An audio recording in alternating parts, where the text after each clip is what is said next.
ನಾನು ಹಂಚಿಕೊಳ್ಳಲು ಇಚ್ಛೆ ಪಡ್ತೇನೆ. Some years back we had a meeting in a place called Gorakhpur in Uttar Pradesh. ಉತ್ತರ ಪ್ರದೇಶದಿಂದ ಇರುವಂತ ಗೋರಖ್ಪುರ್ ಎಂಬ ಪ್ರದೇಶದಲ್ಲಿ ಕೆಲವು ದಿನಗಳ ಹಿಂದೆ ಮೀಟಿಂಗ್ ಇತ್ತು ಅಲ್ಲಿ. And in that meeting it was around 5,000 people gathered in the meeting. ಆ ಒಂದು ಮೀಟಿಂಗ್ ನಲ್ಲಿ 5,000 ಜನರು ಅಲ್ಲಿ ನೆರೆದಿದ್ದರು. So in North India sometimes we put the ramp in between the people so that we can walk in and pray for the people. North ಇಂಡಿಯಾದಲ್ಲಿ ಹೀಗೆ ನಡಬರ್ಕೆ ಒಂದು ramp ಅನ್ನು ಹಾಕ್ತಾರೆ, ಒಂದು ಕಟ್ಟೆಯನ್ನು, ಅಲ್ಲಿ ನಾವು ಸಂಚರಿಸುತ್ತಾ ಎರಡು ಕಡೆ ಜನರು ಇರ್ತಾರೆ, ಅವರ ಮಧ್ಯದಲ್ಲಿ ನಾವು ಪ್ರಯಾಣಿಸಬಹುದು. It was a 3 days meeting. ಅದು 3 ದಿನಗಳ ಕೂಟವಾಗಿತ್ತು. Last day, ಕೊನೆಯ ದಿನ, while the testimony time was happening, one person came. He put lot of small coins in the left side, right side of the stage, and he was standing in the queue to come and testify.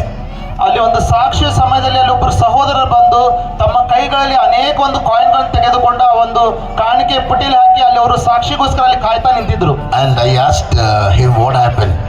Brother ಅವರನ್ನು ಕೇಳಿದ್ರು ಏನಾಯ್ತು ಎಂಬುದು. He said, I'm a beggar. I came from the border of Nepal. ಆ ಸಹೋದರ ಹೇಳಿದ್ರು, ನಾನು ಭಿಕ್ಷೆ ಎತ್ತುವಂತ ಒಂದು ನೇಪಾಳ್ ಬಾರ್ಡರ್ ಅಲ್ಲಿ ಇರುವಂತವನು. And I heard there is a meeting going on here, satsang going on here. Hundreds of people will come so that I can come and beg. I'll get some money for my living. ನಾನು ಇಲ್ಲಿ ಬಂದಿರುವಂತ ಉದ್ದೇಶ, ಅವ್ರ ಸಹೋದರರು ಹೇಳಿದರು, ನಾನು ಇಲ್ಲಿ ಅನೇಕ ಒಂದು ಪ್ರೇಯರ್ ಮೀಟಿಂಗ್ ಇದೆ, ಅನೇಕ ಜನರು ಬರ್ತಾರೆ, ನಾನು ಇಲ್ಲಿ ಅನೇಕ ಜನರಿಂದ ಭಿಕ್ಷೆ ಬೇಡಲು ಇಲ್ಲಿ ಬಂದಿದ್ದೇನೆ. He said 3 days I stayed here, I was begging. ಇಲ್ಲಿ ನಾನು 3 ದಿವಸಗಳ ಕಾಲ ಇಲ್ಲಿ ಇದ್ದು ನಾನು ಭಿಕ್ಷೆ ಬೇಡ್ತಾ ಇದ್ದೆ. The last prayer time, ಒಂದು ಕೊನೆಯ ಒಂದು ಪ್ರಾರ್ಥನಾ ಸಮಯದಲ್ಲಿ I had a tumor on my left hand. It disappeared. ಆತನ ಒಂದು ಎಡಗೈಯ ಮೇಲೆ ಒಂದು ಗಡ್ಡೆ ಇತ್ತು, ಅದು ಮಾಯವಾಯಿತು ಕೊನೆ ದಿನ. He said I stopped begging. That is why I brought all the coins which I got as God as money. I put it here. ಆ ಸಹೋದರರು ಸಾಕ್ಷಿ ಹೇಳಿದರು, ಆ ಗಡ್ಡೆ ಮಾಯದ್ರಿಂದ ನಾನು ಭಿಕ್ಷೆ ಬೇಡೋದನ್ನು ಬಿಟ್ಟು ನಾನು ಕೂಡಿಸಿಟ್ಟಂತ ಎಲ್ಲ ಒಂದು ಆ ಭಾಗಗಳನ್ನು ತಂದು ಇಲ್ಲಿ ಕಾಣಿಕೆ ಡಬ್ಬೆಯಲ್ಲಿ ಹಾಕಿದ್ದೇನೆ. And do you know what he said? ನಿಮ್ಗೆ ಗೊತ್ತಾಯ್ತು ಅವ್ರು ಏನ್ ಹೇಳಿದ್ರು ಎಂಬುದಾಗಿ? He said, brother, can you come to my place for a meeting?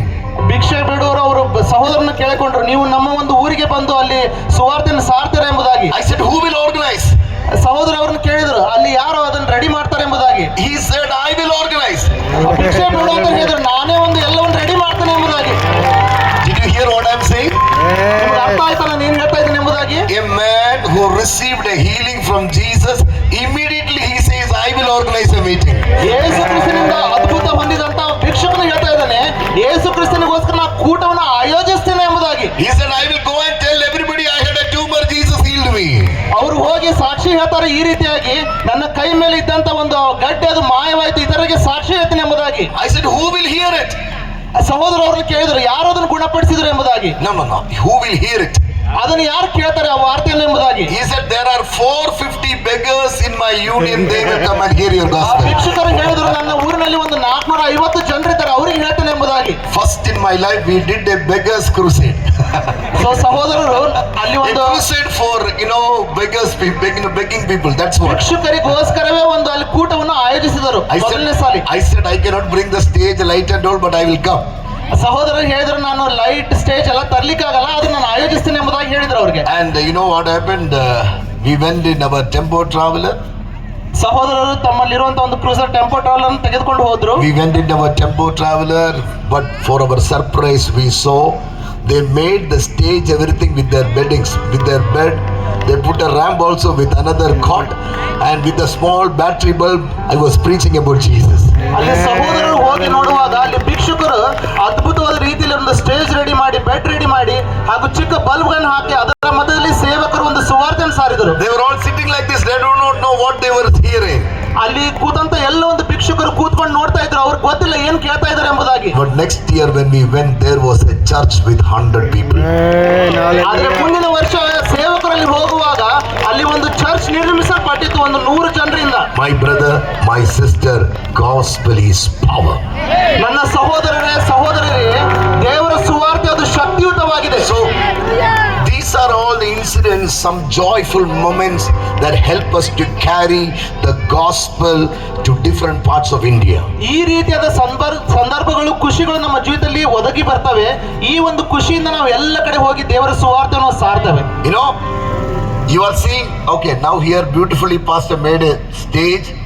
Everything is decorated, beautiful flexes there. People are coming, okay, they are seeing us putting court, everybody is fine. Gospel, it's not a glamorous thing. No pain, no gain. ಇಲ್ಲಿ ನಾವು ನೋಡ್ತೇವೆ ಸೇವಕರು ಇಲ್ಲಿ ಅದ್ಭುತಕರವಾದ ರೀತಿಯಲ್ಲಿ chairs ಹಾಕಿ, banner ಹಾಕಿ, flex ಹಾಕಿ ಎಲ್ಲ ರೀತಿಯಲ್ಲಿ ready ಮಾಡಿದ್ದಾರೆ. ಆದ್ರೆ ದೇವರ ಸುವಾರ್ತೆ ಆ ರೀತಿಯಲ್ಲಿ ಅಲ್ಲ. ಅದು ದೇವರ ಸುವಾರ್ತೆ ಅದು ಶಕ್ತಿಯುತವಾಗಿದೆ. Do you know? ಎಲ್ಲಿ ನೋವಿಲ್ಲ ಅಲ್ಲಿ ಒಂದು ಜಯವಿಲ್ಲ. Amen. Hallelujah. From the day when you are seeing me smiling and talking, when you are sitting like this, correct? When you are sitting like this and you are seeing me smiling and talking, right? ಇಲ್ಲಿ ನೀವು ನೋಡ್ತಾ ಇದ್ದೀರಾ, ಮೊದಲನೇ ದಿವಸದಿಂದ ನಾನು ಇಷ್ಟೊಂದು ನಿಂತಿದ್ದೇನೆ, ನಕ್ಕೊಂತ ಹೇಳ್ತಾ ಇದ್ದೇನೆ, ನೀವೆಲ್ಲ ನೋಡ್ತಾ ಇದ್ದಾರೆ ಇಲ್ಲಿ ನನ್ನ. Yes or no? ಹೌದಲ್ವ? But do you know one thing? ಆದ್ರೆ ನಿಮಗೆ ಒಂದು ಸಂಗತಿ ಗೊತ್ತಾ? I don't have teeth. ನನಗೆ ಹಲ್ಲಿಲ್ಲ. All my upper layer are duplicate. ಮೇಲೆ ಇರುವಂತ ಎಲ್ಲ ಹಳ್ಳುಗಳು ಅದು ಡೂಪ್ಲಿಕೇಟ್ I ಆಗಿದೆ. was preaching in Gujarat, somebody came and hit me with a gun. ಸೇವಕರು ಗುಜರಾತ್ ನಲ್ಲಿ ಅವರು ಒಂದು ದೇವರ ಸುವಾರ್ತೆಯನ್ನು ಸಾರುವಾಗ ಒಬ್ರು ಗನ್ ತೆಗೆದುಕೊಂಡು ಬಂದು ಅವ್ರ ಬಾಯಿಗೆ ಹೊಡೆದ್ರು. They came and hit me with the butt of the gun. ಅದರ ಗನ್ನಿನ ಹಿಂದ್ಗಡೆ ಇರುವಂತ ಭಾಗವನ್ನು ತೆಗೆದುಕೊಂಡು ಸೇವಕರಿಗೆ ಹೊಡೆದಿದ್ರು. 12 tooth fell down. 12 ಹಲ್ಲುಗಳು ಉದುರಿ ಹೋಗಿದ್ದವು. All these tooth are artificial. ಈಗ ಮೇಲಿರುವಂತ ಎಲ್ಲ ಹಲ್ಲುಗಳು ಅದು ನಿಜವಾದ ಹಲ್ಲುಗಳಲ್ಲ, ಕೃತಕ ಹಲ್ಲುಗಳು. Only tooth fell down, the joy nothing can touch. ನನ್ನ ಹಲ್ಲುಗಳು ಮಾತ್ರ ಉದುರಿ ಹೋದವು, ಆದ್ರೆ ನನ್ನಲ್ಲಿರುವಂತ ಖುಷಿಯನ್ನು ತೆಗೆದುಕೊಳ್ಳಿಲ್ಲ. Are you filled with the joy of the Lord? ನಿಮ್ಮಲ್ಲಿ ದೇವರ ಒಂದು ಸಂತೋಷ ಇದೆಯಾ? Are you really filled with the joy of salvation? ನಿಮ್ಮಲ್ಲಿ ನಿಜವಾಗ್ಲೂ ದೇವರ ಒಂದು ರಕ್ಷಣೆ ಖುಷಿ ಇದೆಯಾ? Gospel is power, gospel is life. ಸುವಾರ್ತೆ ಅದು ಸತ್ಯವಾಗಿದೆ. Gospel is life and gospel is power. ದೇವರ ವಾಕ್ಯ ಅದು ಜೀವವಾಗಿದೆ. Till the last birth, we want to see Jesus reigning over the nation of India. ನಾವು ಕೊನೆ ಉಸಿರಿರುವಾಗ ನೋಡಲು ಇಚ್ಛಿಸ್ತೇವೆ ಯೇಸು ಕ್ರಿಸ್ತನ ನಿಜವಾದ ರಾಜ ಈ ಭಾರತದಲ್ಲಿ ಎಂಬುದಾಗಿ. And I pray this night, every young boys and girls, all the people who are seated here, who are listening to me, should be filled with the spirit of evangelism that will help you to take the gospel across the land of India. In our generation, we want to see India being swept by the love of Jesus. ನಾನು ಇಲ್ಲಿ ದೇವರನ್ನು ಬೇಡಿಕೋತಾನೆ, ಇಲ್ಲಿ ಕೂತಂತ ಸಹೋದರ ಸಹೋದರರು ದೇವರ ಆತ್ಮದಿಂದ ತುಂಬಿಸಲ್ಪಟ್ಟವರಾಗಿ Amen. ನೀವು ಎಲ್ಲ ಮೂಲೆ ಮೂಲೆಗಳಲ್ಲಿ ಹೋಗಿ ದೇವರ ಸುವಾರ್ತೆಯನ್ನು ಸಾರುವರಾಗಬೇಕು. Hallelujah! Hallelujah. That is the reason we go to different villages, towns, go and preach the gospel. ಇದೇ ಒಂದು ಕಾರಣದಿಂದ ನಾವು ಬೇರೆ ಬೇರೆ ಪ್ರದೇಶಗಳಿಗೆ ಹೋಗಿ ದೇವರ ಸುವಾರ್ತೆಯನ್ನು ಸಾರ್ತೇವೆ. So when you say, okay, these guys have brought the big truck, okay, this is the biggest vehicle in the ground, okay, these people are very wealthy people, money is coming from America. ನೀವು ಅನ್ಕೋಬಹುದು ನಮ್ಮ 2 ದೊಡ್ಡ ಟ್ರಕ್ಗಳನ್ನು ನೋಡಿ ಇವರು ಬಹಳಷ್ಟು ಇವ್ರ ಹತ್ರ ದುಡ್ಡಿದೆ, ಎಲ್ಲೋ ಬೇರೆ ಕಡೆ ಬೇರೆ ದೇಶಗಳಿಂದ ಇವರಿಗೆ ಸಹಾಯ ಬರ್ತದೆ ಎಂಬುದಾಗಿ. Listen to me very carefully. ನನ್ನ ಹತ್ರ ವಿಶೇಷವಾಗಿ ಇದನ್ನು ಲಕ್ಷ್ಯ The ಕೊಟ್ಟು ಕೇಳಿ. testimony what I have is my hands are clean in handling God's money. ನಾನು ಒಂದು ಸಾಕ್ಷಿಯನ್ನು ಹೇಳಲು ಇಚ್ಛಿಸ್ತೇನೆ. ಏನೆಂಬುದಾಗಿ ನೋಡುವಾಗ ನನ್ನ ಕೈಗಳು ಬಹಳ ಅದು ಕ್ಲೀನ್ ಆಗಿದೆ. I have traveled to more than 74 countries in the world preaching the love of Jesus, but I have taken a decision for Indian evangelism. Not a 50 pies from outside India will be brought here, and Indians like you will support us. ನಾನು 74 ಒಂದು ದೇಶಗಳನ್ನು ಪ್ರಯಾಣಿಸಿ ಒಂದು ಸುವಾರ್ತೆಯನ್ನು ಸಾರಿದ್ದೇನೆ. ಆದರೆ ನಾನು ಒಂದು ನಿರ್ಧಾರವನ್ನು ಮಾಡಿದ್ದೇನೆ. ಏನೆಂಬುದಾಗಿ ನೋಡುವಾಗ ನಾನು ಭಾರತದಲ್ಲಿ ಸುವಾರ್ತೆಯನ್ನು ಸಾರುವಾಗ ಬೇರೆ ದೇಶಗಳಿಂದ 50 ಪೈಸೆ ಅದು ನಾನು ತೆಗೆದುಕೊಳ್ಳಬಾರದು ಎಂಬುದಾಗಿ ನಿರ್ಧಾರ ಮಾಡಿದ್ದೇನೆ. Every equipment what you see here, every vehicles, everything is supported by people like you. ಇಲ್ಲಿ ನಮ್ಮ ಟ್ರಕ್ ಅಲ್ಲಿರುವಂತ ಪ್ರತಿಯೊಂದು ಐಟಮ್, ಸ್ಪೀಕರ್ ಆಗಿರ್ಲಿ ಏನೋ ಆಗಿರ್ಲಿ, ಅದು ಎಲ್ಲ ನಿಮ್ಮಂತ ಜನರು ಕೊಟ್ಟಂತ ಒಂದು ಕೊಡುಗೆ ಆಗಿದೆ ಅದು. Tonight after 9 o'clock you will go home, eat food and sleep. ಇವತ್ತು 9 ಗಂಟೆ ಆದ್ಮೇಲೆ ನೀವು ನಿಮ್ಮ ಮನೆಗಳಿಗೆ ಹೋಗ್ತೀರಾ, ಊಟ ಮಾಡ್ತೀರಾ, ಮಲ್ಕ್ಬಿಡ್ತೀರಾ. But we dismantle everything, we travel another 10 hours, reaching another place. Tomorrow evening we have to preach in another place 10 hours later. All night we are traveling. ನಾವು ಇಲ್ಲಿರುವಂತ ಎಲ್ಲ ಸ್ಪೀಕರ್ಗಳನ್ನು ಎಲ್ಲವನ್ನು ರಾತ್ರಿಯಲ್ಲಿ ತೆಗೆದುಬಿಟ್ಟು ನಾವು 10 ಗಂಟೆಗಳ ಕಾಲ ನಾವು ಪ್ರಯಾಣಿಸಿ ಇನ್ನೊಂದು ಕಡೆ ಹೋಗಿ ನಾಳೆ ಸಂಜೆದಲ್ಲಿ ಒಂದು ಕೂಟ ಇದೆ, ಅಲ್ಲಿ ಹೋಗ್ಬೇಕು ನಾವು. Are you happy? ನಿಮ್ಗೆ ಖುಷಿ ಇದೆಯಾ? How many of you are happy? ಯಾರೆಲ್ಲ ಖುಷಿ ಆಗಿದ್ದೀರಾ? Hallelujah. Hallelujah. So what I wanted to tell you is you should pray for us. ನಾನು ನಿಮಗೆ ಏನು ಹೇಳಲು ಇಚ್ಛಿಸ್ತೇನೆ ಎಂಬುದನ್ನು ನೋಡುವಾಗ ನೀವು ನಮಗೋಸ್ಕರ ಪ್ರಾರ್ಥನೆ ಮಾಡಬೇಕು. You can pray for us. ನೀವು ನಮಗೋಸ್ಕರ ಪ್ರಾರ್ಥನೆ ಮಾಡಬಹುದು. And how many of you will pray from today? ಯಾರೆಲ್ಲ ಇವತ್ತಿಂದ ನಮಗೋಸ್ಕರ ಪ್ರಾರ್ಥನೆ ಮಾಡ್ತೀರಾ? Thank you so much.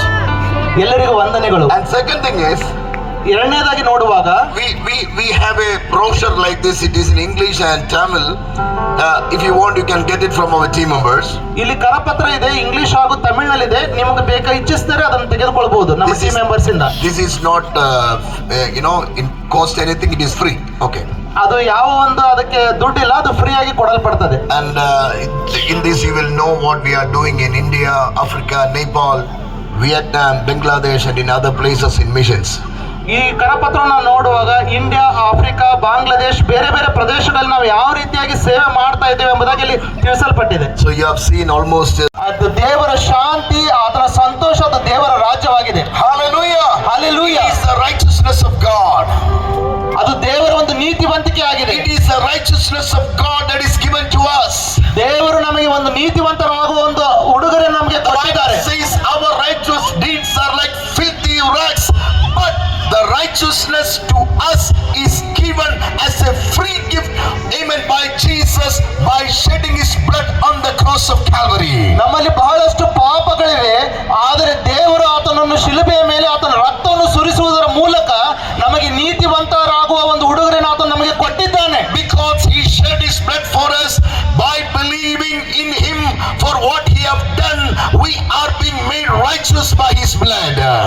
ಕ್ರಿಸ್ತನು ಅಲ್ಲಿ ಶಿಲುಬೆಯ ಮೇಲೆ ತನ್ನ ರಕ್ತವನ್ನು ಸುರಿಸುವುದರ ಮೂಲಕ ಆತನು ನಮ್ಮನ್ನು ನೀತಿವಂತರನ್ನಾಗಿ ಆತನು ಮಾಡಿದ್ದಾನೆ. Hallelujah. Hallelujah. Come on, look at your neighbor. ನಿಮ್ಮ ಜೊತೆ ಇರೋದನ್ನ ನೀವು ನೋಡ್ರಿ, Give a handshake ಅವರಿಗೆ ಒಂದು ನಿಮ್ಮ ಕೈಯನ್ನು ಈ ರೀತಿಯಾಗಿ ಮಾಡ್ತಾ ಹೇಳ್ರಿ. and look at them and say, ಅವರಿಗೆ ಒಂದು ಕಣ್ಣಿನಲ್ಲಿ ನೋಡ್ತಾ ಹೇಳ್ರಿ, brother, ಸಹೋದರರೇ, sister, ಸಹೋದರರೇ, stage is in the front. Stage ಮುಂದ್ಗಡೆ ಇದೆ.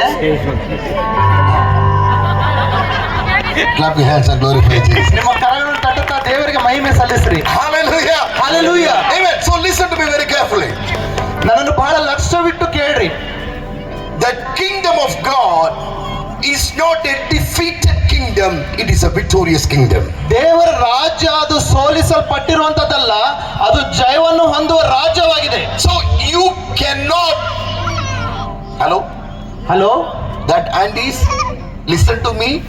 ಅಂಟಿಯವರು ದಯವಿಟ್ಟು ಇಲ್ಲಿ ಲಕ್ಷ್ಯ ಕೊಟ್ಟು ಕೇಳ್ರಿ. You can see that Andy tomorrow, you cannot see me tomorrow. ನೀವು ಅಲ್ಲಿ ಹೋಗ್ತಾ ಇರೋ ಅಂಟಿಯವ್ರನ್ನು ನೀವು ನಾಳೆ ನೋಡ್ಬೋದು, ನನ್ನನ್ನು ನೋಡ್ಲಿಕ್ಕೆ ಆಗಲ್ಲ. Huh? Okay. Oh, okay, thank you. Thanks for your love. ಧನ್ಯವಾದಗಳು ನಿಮ್ಮ But don't ಪ್ರೀತಿಗೋಸ್ಕರ. come. Okay, listen. See, we don't belong to a defeated kingdom. We belong to a victorious kingdom. ನಾವು ಸೋಲಿಸಲ್ಪಟ್ಟಂತ ಒಂದು ರಾಜ್ಯಕ್ಕೆ ಸಂಬಂಧಪಟ್ಟವರಲ್ಲ, ನಾವು ಜಯವನ್ನು ಹೊಂದಿರುವಂತ ರಾಜ್ಯಕ್ಕೆ ನಾವು ಸಂಬಂಧಪಟ್ಟವರು. So if you belong to a victorious kingdom, you cannot live a defeated life. ನೀವು ಒಂದು ವೇಳೆ ಜಯ ಹೊಂದಿರುವಂತ ರಾಜ್ಯಕ್ಕೆ ಸಂಬಂಧಪಟ್ಟವರಾಗಿದ್ದರೆ ನೀವು ಒಂದು ಈ ರೀತಿಯಲ್ಲಿ ಖುಷಿ ಇಲ್ಲದ ಹಾಗೆ ನೀವು ಕೂತ್ಕೊಳ್ಳಿಕ್ಕೆ ಆಗೋದಿಲ್ಲ. No, you cannot live a defeated life. ನೀವು ಒಂದು ಸ್ವತಂತ್ರವರ ಒಂದು ಜೀವಿತವನ್ನು ನೀವು ಸಾಗಿಸಲಿಕ್ಕೆ ಆಗೋದಿಲ್ಲ. How can you live in a victorious kingdom living in a defeated life?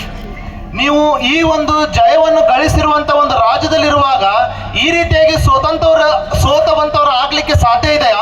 After accepting Jesus as your personal savior, ನೀವು ಯೇಸು ಕ್ರಿಸ್ತನನ್ನು ನಿಮ್ಮ ಸ್ವಂತ ರಕ್ಷಕನಾಗಿ ನೀವು ಅಂಗೀಕರಿಸಿರುವಾಗ, after amen understanding you belong to a powerful kingdom, ನಿಮಗೆ ಗೊತ್ತಾಗಿರುವಾಗ ನೀವು ಒಂದು ಬಹಳ ಶಕ್ತಿಯುತವಾದ ಒಂದು ರಾಜ್ಯಕ್ಕೆ ಸಂಬಂಧಪಟ್ಟವರು ಎಂಬುದಾಗಿ ನಿಮಗೆ ಗೊತ್ತಿರುವಾಗ, how can you live a defeated life? ನೀವು ಸ್ವತಂತ್ರ ಜೀವಿತವನ್ನು ಸಾಗಿಸಲು ಹೇಗೆ ಸಾಧ್ಯ? Bible says when you know the truth will set you free.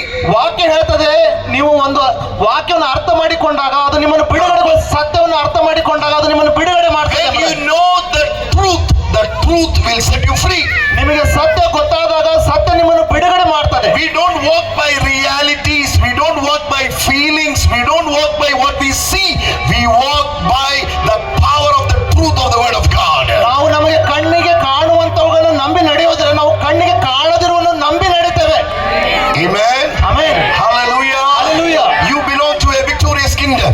ನೀವು ಎದಕ್ಕೆ ಸಂಬಂಧಪಟ್ಟವರು? ಜಯ ಹೊಂದಿರುವಂತ ರಾಜ್ಯಕ್ಕೆ ಸಂಬಂಧಪಟ್ಟವರು. We don't run to win, we run because we have already won because of what Jesus have done on the cross of Calvary before 2025 years. ನಾವು ಓಡ್ತಾ ಇರೋದು ಜಯವನ್ನು ಗಳಿಸ್ಲಿಕ್ಕಲ್ಲ, ನಾವು ಆಲ್ರೆಡಿ ನಮಗೆ ಶಿಲುಬೆಯಲ್ಲಿ ಯೇಸು ಕ್ರಿಸ್ತನು ಜಯವನ್ನು ಕೊಟ್ಟಿದ್ದಾನೆ. ನಾವು ಜಯದಲ್ಲಿ ಓಡ್ತಾ ಇದ್ದೇವೆ. In other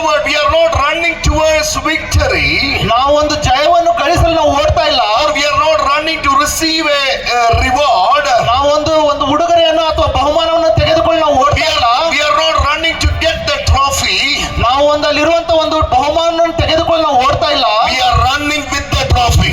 ನಾವು ಆಲ್ರೆಡಿ ಒಂದು ಬಹುಮಾನವನ್ನು ತೆಗೆದುಕೊಂಡೇ ಓಡ್ತಾ We ಇದ್ದೀವಿ. are running with the trophy. Come ನಾವು on. ಬಹುಮಾನವನ್ನು ತೆಗೆದುಕೊಂಡೇ ಓಡ್ತಾ You ಇದ್ದೀವಿ. know what happened? The Lord of this age have blinded the eyes of the unbelievers so that the power of the gospel cannot be released over your life. ಈ ಲೋಕಾಧಿಪತಿಯು ನಮ್ಮ ಕಣ್ಣುಗಳನ್ನು ಕುರುಡು ಮಾಡಿದ್ದಾನೆ, ಯಾಕೆಂದ್ರೆ ನಾವು ದೇವರ ಶಕ್ತಿಯನ್ನು ನಾವು ಅನುಭವಿಸಬಾರದು ಎಂಬುದಾಗಿ. It is very important our eyes of understanding has to be open. ಯಾಕೆಂದ್ರೆ ನಮ್ಮ ಮನೋನೇತ್ರಗಳು ಬಹಳ ಮುಖ್ಯವಾಗಿ ಅದು ತೆರೆಯಲ್ಪಡಬೇಕು. When you study the life of Apostle Paul, ನಾವು ಅಲ್ಲಿ ಪೌಲನ ಒಂದು ಜೀವಿತವನ್ನು ನೋಡುವಾಗ there was many incident in his life. He was put behind the bars. ಅಲ್ಲಿ ಅನೇಕ ಸಂಗತಿಗಳಾದವು. ಆತನನ್ನು ಒಂದು ಜೈಲಿನಲ್ಲಿಯೂ ಸಹ ಹಾಕಿದ್ದರು. He was put behind the ಆ bars. ಒಂದು ಜೈಲಿನಲ್ಲಿ ಆತನ ಹಾಕಿದಾಗ His hands were tied up. ಆತನ ಕೈಗಳಲ್ಲಿ ಕಟ್ಟಲ್ಪಟ್ಟಿದ್ದವು, Legs were tied up.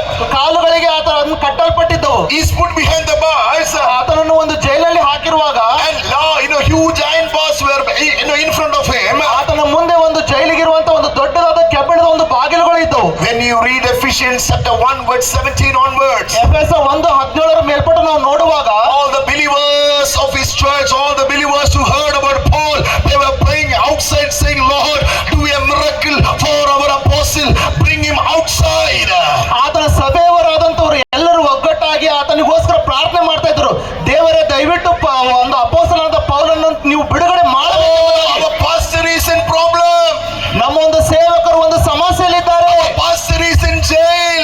ನಮ್ಮ ಸೇವಕರು ಒಂದು ಜೈಲಿನಲ್ಲಿದ್ದಾರೆ. Deliver him, bring him outside. ಅವರನ್ನು ಜೈಲಿನ ತೆಗೆದುಕೊಂಡು ಬರ್ರಿ. Listen to me. ಕೇಳ್ರಿ, Listen to me. ಕೇಳ್ರಿ. Do you know what Apostle Paul was praying? ಅಲ್ಲಿ ಅಪೊಸ್ತಲನಾದಂತ ಪೌಲನು ಯಾವ ರೀತಿ ಪ್ರಾರ್ಥನೆ ಮಾಡ್ತದೆ ಎಂಬುದಾಗಿ ಕೇಳ್ರಿ. Lord Jesus, ಯೇಸುವೇ, Lord Jesus, ಕರ್ತನಾದ ಯೇಸುವೇ, don't hear their prayer. ಅವರ ಪ್ರಾರ್ಥನೆಯನ್ನು ಕೇಳಬೇಡ್ರಿ. Are you with me? ನೀವು ನನ್ನ ಜೊತೆ ಇದ್ದೀರಾ? Believers are praying, Lord, my pastor is in the jail. Deliver him. ಅಲ್ಲಿ ಎಲ್ಲ ಒಂದು ಸಭೆಯವರು ಹೇಳ್ತಾ ಇದ್ದಾರೆ, ಸೇವಕರು ಒಂದು ಜೈಲಲ್ಲಿದ್ದಾರೆ, ಅವ್ರನ್ನ ಬಿಡುಗಡೆ ಮಾಡ್ರಿ, Deliver him. ಬಿಡುಗಡೆ ಮಾಡ್ರಿ. But pastor is saying, ಆದರೆ ಸೇವಕರು ಹೇಳ್ತಾ ಇದ್ದಾರೆ, don't hear their prayer. ಅವರ ಪ್ರಾರ್ಥನೆಯನ್ನು, ಸಭೆಯವರ ಪ್ರಾರ್ಥನೆಯನ್ನು ಕೇಳಬೇಡ. So what to do now? ಈಗ ಏನ್ ಮಾಡ್ಬೇಕು? But open the eyes of their understanding. Open the eyes of their understanding. ಅವರ ಒಂದು ತಿಳುವಳಿಕೆ ಅಥವಾ ಮನೋನೇತ್ರಗಳನ್ನು ಬೆಳಗಿಸಿರಿ ಎಂಬುದಾಗಿ ಆತನ ಪ್ರಾರ್ಥನೆ ಮಾಡ್ತಾ ಇದ್ದಾನೆ. Hello, did you hear this? ಕೇಳಿದ್ರಾ? This man of God is praying, Lord, open the eyes of their understanding. ದೇವರ ಮನುಷ್ಯನಲ್ಲಿ ಪ್ರಾರ್ಥನೆ ಮಾಡ್ತಾ ಇದ್ದಾನೆ, ದೇವರೇ ಅವರ ಮನೋನೇತ್ರಗಳನ್ನು ಬೆಳಗಿಸು ಎಂಬುದಾಗಿ. This pastor is not saying for a deliverance. ಆ ಸೇವಕರಲ್ಲಿ ಹೇಳ್ತಾ ಇದ್ದಾರೆ ಅವ್ರಿಗೆ ಬಿಡುಗಡೆ ಬೇಡ ಎಂಬುದಾಗಿ. He did not say, Lord, deliver me, please, take me outside. ಅಲ್ಲಿ ಸೇವಕರು ಹೇಳಿಲ್ಲ, ದೇವರೇ ನನ್ನನ್ನು ಬಿಡುಗಡೆ ಮಾಡು, ಹೊರಗಡೆ ತೆಗೆದುಕೊಂಡು ಬಾ ಎಂಬುದಾಗಿ. Just imagine, ನೀವು ಹಾಗೆ ಒಂದು ಯೋಚಿಸ್ರಿ. instead of Apostle Paul, ಅಲ್ಲಿ ಒಂದು ಪೌಲನ ಒಂದು ಸ್ಥಿತಿಯಲ್ಲಿ we were in the jail. ಒಂದ್ ವೇಳೆ ನಾವೇನಾದ್ರೂ ಅಲ್ಲಿದ್ರೆ Our hands are tied, legs are tied up, ನಮ್ಮ ಕೈಗಳು ಕಟ್ಟಲ್ಪಟ್ಟು ಕಾಲುಗಳು ಕಟ್ಟಲ್ಪಟ್ಟಿದ್ದಾರೆ. and now we are in the jail. We are holding on to the iron bars of the jail. ನಾವು ಜೈಲಿನಲ್ಲಿ ಅಲ್ಲಿರುವಂತ ಕೆಬ್ಬಣದ ಬಾಗಿಲು ಹಿಡಿದುಕೊಂಡು ನಿಂತಿದ್ದೇವೆ. And the jail superintendent is giving 5 pages of small book. ಅಲ್ಲಿ ಒಂದು ಅಲ್ಲಿ ಇರುವಂತ ಜೈಲ್ ನೋಡಿಕೊಳ್ಳುವಂತವ್ರು ನಮಗೆ ಒಂದು 5 ಪೇಜಿನ ಬುಕ್ ಕೊಟ್ಟು, You write something and send to your church.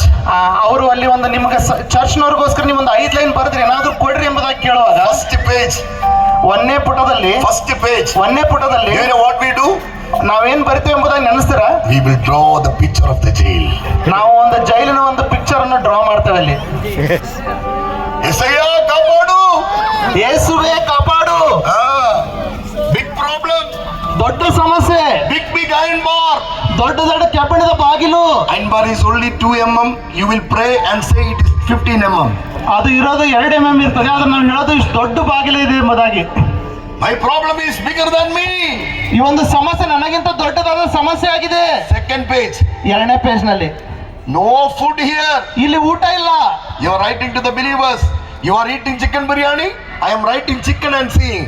ನೀವೆಲ್ಲರೂ ಚಿಕನ್ ಬಿರಿಯಾನಿ ತಿಂತಾ ಇದ್ದೀರಾ, ಎಲ್ಲ ವಿಶ್ವಾಸಿಗಳು, ನಾನು ಚಿಕನ್ ಬಿರಿಯಾನಿ ಎಂಬುದಾಗಿ ಬರೆದು ಅದನ್ನು ನೋಡ್ತಾ ಇದ್ದೇನೆ. Third page. ಮೂರನೇ ಒಂದು ಪುಟದಲ್ಲಿ No, it is stinking inside. It is very foul smelling. ಈ ಒಂದು ಜೈಲಿನಲ್ಲಿ ಬಹಳಷ್ಟು ಒಂದು ಹೊಲಸಾದ ಒಂದು ವಾಸನೆ ಇದೆ, ದುರ್ವಾಸನೆ. You are sleeping in your home with AC air condition. It is stinking inside here. ನೀವೆಲ್ಲ ವಿಶ್ವಾಸಿಗಳು ಒಂದು ಎಸಿಯಲ್ಲಿ ನೀವು ಮಲ್ಕೊಂಡಿದ್ರಿ, ಆದ್ರೆ ಜೈಲಲ್ಲಿ ನಾನು ಒಂದು ದುರ್ವಾಸನೆಯಿಂದ ಕೂಡಿದ ಜೈಲಲ್ಲಿ ಇದ್ದೇನೆ. 4th page. 4ನೇ ಒಂದು ಪುಟದಲ್ಲಿ Recommend somebody and take me out of the jail. ಯಾರಾದ್ರೂ ಬಂದು ಇಲ್ಲಿ ಒಂದು ನಿಮ್ಮ ಕ್ರಯವನ್ನು ಕೊಟ್ಟು ನನ್ನ ಬಿಡಿಸ್ಕೊಂಡು ಹೋಗ್ರಿ. 5th page. 5ನೇ ಒಂದು ಪುಟದಲ್ಲಿ Do you know what we write? ನಾವೇನ್ ಬರ್ತೀವಿ ಅಂತ ನೆನೆಸ್ತೀರಾ? At least collect some offering from all the churches and send to me. ನೀವೆಲ್ಲ ಬೇರೆ ಸಭೆಗಳಿಂದ ಒಂದು ಕಾಣಿಕೆಯನ್ನು ತೆಗೆದುಕೊಂಡು ಬಂದು ಇಲ್ಲಿ ನನಗೆ ಕಳಿಸ್ಕೊಡ್ರಿ. Hello. If your inner eyes are not open, you will say like this. ನಿಮ್ಮ ಮನೋನೇತ್ರಗಳು ಬೆಳಗಿಸಲ್ಪಡದಿದ್ದರೆ ನೀವು ಈ ರೀತಿಯಾಗಿ ಬರೀತೀರಾ. But do you know what Apostle Paul said? ನೀವೇನು ಅಲ್ಲಿ ಅಪೊಸ್ತಲನಾದ ಪೌಲನು ಏನು ಮಾಡಿದೆ ಎಂಬುದಾಗಿ ನೋಡುವಾಗ, he did not say I am in the jail. Listen to me very carefully. Even though his hands were tied up, even though his legs were tied up, even though he was put behind the bars, not even a single time he said I am in the jail. ಅಲ್ಲಿ ಪೌಲನ ಒಂದು ಕೈಗಳು ಕಟ್ಟಲ್ಪಟ್ಟಿದ್ದರು, ಕಾಲುಗಳು ಕಟ್ಟಲ್ಪಟ್ಟಿದ್ದರು, ಒಂದು ಕಂಬಿ ಹಿಂದೆ ಇದ್ದರು, ಒಂದು ಜೈಲಲ್ಲಿದ್ದರು. ಆತನು ಎಲ್ಲಿ ಬರಲಿಲ್ಲ ನಾನು ಜೈಲಿನಲ್ಲಿ ಇದ್ದೇನೆ ಎಂಬುದಾಗಿ. But he said, ಆದರೆ ಆತನು ಒಂದು ಹೇಳಿದನು, I am seated far above the principalities, far above the dominion, far above every other authority, far above every other name, seated in heavenly places along with Christ Jesus. Hallelujah. Hallelujah. ಅಲ್ಲಿ ಆತನು ಪೌಲನು ಹೇಳ್ತಾನೆ, ಈ ಲೋಕದಲ್ಲಿರುವಂತ ಎಲ್ಲ ಒಂದು ಸಮಸ್ಯೆಗಳನ್ನು ಎದುರಿಸಿ ಅಲ್ಲಿ ನಾನು ದೇವರ ಒಂದು ಸಿಂಹಾಸನದಲ್ಲಿ ನಾನು ಅದನ್ನು ಕೂತುಕೊಂಡಿದ್ದೇನೆ. I am seated in heavenly places. ನಾನು ಒಂದು ಪರಲೋಕದಲ್ಲಿ ದೇವರೊಟ್ಟಿಗೆ ನಾನು ಕೂತುಕೊಂಡಿದ್ದೇನೆ ಎಂಬುದಾಗಿ ಹೇಳ್ತಾನೆ. He did not say Yesaya kappadu. He did not say that. ಅಲ್ಲಿ ಆತನು ಹೇಳಿಲ್ಲ ಯೆಶಾಯ ನನ್ನನ್ನು ಕಾಪಾಡು ಎಂಬುದಾಗಿ. He said I am seated along with Christ Jesus. ನಾನು ಯೇಸು ಕ್ರಿಸ್ತನೊಟ್ಟಿಗೆ ಪರಲೋಕದಲ್ಲಿ ಕೂತುಕೊಂಡಿದ್ದೇನೆ ಎಂಬುದಾಗಿ ಆತನು ಹೇಳ್ತಾನೆ. This night I pray the kingdom revelation will be released over your life. ರಾತ್ರಿ ಸಮಯದಲ್ಲಿ ನಾನು ಪ್ರಾರ್ಥನೆ ಮಾಡಿದೆ, ದೇವರ ಒಂದು ಪ್ರಸನ್ನತೆ ಆತನ ಒಂದು ಚಿತ್ತ ನಿಮ್ಮ ಜೀವಿತದಲ್ಲಿ ಪ್ರಕಟವಾಗಲಿ ಎಂಬುದಾಗಿ. Do you know what is the idea of the devil? ನಿಮಗೇನಾದ್ರೂ ಗೊತ್ತಾ ಸೈತಾನನ ಯೋಚನೆ ಏನೆಂಬುದಾಗಿ? The idea of the devil is to make you realize your condition always. ಅಲ್ಲಿ ಸೈತಾನನ ಒಂದು ಯೋಚನೆ, ನಿಮ್ಮ ಒಂದು ಪರಿಸ್ಥಿತಿಗಳನ್ನು ಆತನು ಯಾವಾಗಲೂ ನಿಮ್ಮ ನೆನಪಿಗೆ ತರ್ತಾನೆ. The devil will say, ಅಲ್ಲಿ ಸೈತಾನನು ಹೇಳ್ತಾನೆ, you go to church, ನೀನು ಸಭೆಗೆ ಹೋಗು, you ಚರ್ಚಿಗೆ fast and pray, ನೀನು ಅಲ್ಲಿ ಉಪವಾಸ ಇದ್ದು ಪ್ರಾರ್ಥನೆ ಮಾಡು, give tithe and offering properly. ನೀನು ಅಲ್ಲಿ ದಶಮಾಂಶವನ್ನು ಕೊಡು ಸರಿಯಾಗಿ. But look at your situation. ಆದ್ರೆ ನಿನ್ನ ಪರಿಸ್ಥಿತಿಯನ್ನು ನೋಡು, Still you have problem. ನಿನಗೆ ಇನ್ನೂ ಸಮಸ್ಯೆ ಇದೆ, Still you have sickness. ನಿನಗೂ ಇನ್ನೂ ಒಂದು ಹುಷಾರಿಲ್ಲ, ರೋಗದಲ್ಲಿದ್ದಿ. By hearing that, ಅದನ್ನು ಕೇಳಿದ ತಕ್ಷಣ ನೀವು what you will do? ನೀವೇನ್ ಮಾಡ್ತೀರಾ? Yesaya kappadu. ಯೆಶಾಯ ಕಾಪಾಡು.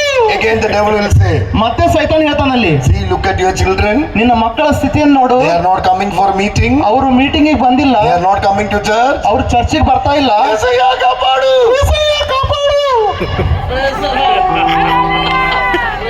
Hello? Hello, Listen to me very carefully. ಲಕ್ಷ್ಯವಿಟ್ಟು ಇಲ್ಲಿ ಕೇಳ್ರಿ, This is the important truth. ಇದು ಒಂದು ನಿಜವಾದ ಸತ್ಯವಾಗಿದೆ. So do you know what we do? ನಾವೇನ್ ಮಾಡ್ತೇವೆ ಇಲ್ಲಿ? We remain in our condition. ನಾವು ಆ ಒಂದು ಹಳೆಯ ಸ್ಥಿತಿಯಲ್ಲೇ ನಾವು ಉಳಿದು ಬಿಡ್ತೇವೆ. We say, Jesus, come inside my problem, deliver me, please. ನಾವು ಯೇಸು ಕ್ರಿಸ್ತನ ಬೇಡ್ತೇವೆ, ಯೇಸುವೇ ನನ್ನ ಎಲ್ಲ ಸಮಸ್ಯೆಗಳ ಒಳಗೆ ಬಾ ಎಂಬುದಾಗಿ. Come inside my problem. ನನ್ನ ಸಮಸ್ಯೆಗಳ ಮಧ್ಯದಲ್ಲಿ ನೀನು ಬಾ ಎಂಬುದಾಗಿ ಬೇಡ್ತೇವೆ. Listen. ಕೇಳ್ರಿ, ಲಕ್ಷ್ಯವಿಟ್ಟು ಕೇಳ್ರಿ, Please don't miss this. ಇದನ್ನು ಕಳ್ಕೊಬೇಡ್ರಿ. Please don't miss this message. ಈ ಮೆಸೇಜ್ ಅನ್ನು ನೀವು ಕಳ್ಕೊಬೇಡ್ರಿ. ಲಕ್ಷ್ಯವಿಟ್ಟು ಕೇಳ್ರಿ. The word of God